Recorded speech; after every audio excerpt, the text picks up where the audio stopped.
มาอย่างอันนี้ใครในเคยกินเนี่ยเห็นมันซุกเต็มต้นอยู่เนาะโอ้สีสันเป็นตาแซ่บเด้ใครในเคยกินเนี่ยกินได้บ่อยเบิ้งลองชิมมาก่อนมาทุกคนมารสชาติมันจะเป็นไปได้เปรี้ยวๆนะพอดีเนาะหวานนิดๆเอาไปสั่วคืออีแซ่บเนาะ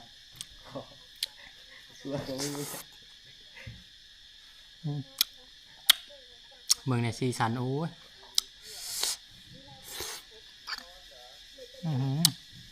โอ้ครับเบิ่งลองอีกหมากหนึ่งหมากยังก็ย่างบอกในโน้มย่างนี่โอ้ยขึ้นเอาอยู่ทั้งปลายอยู่มันสูงหมุดแดงกับหมุดแดงแบบนี้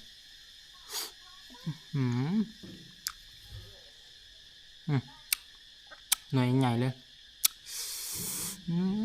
ถ่ายยากยุ่งหมุดแดงนี่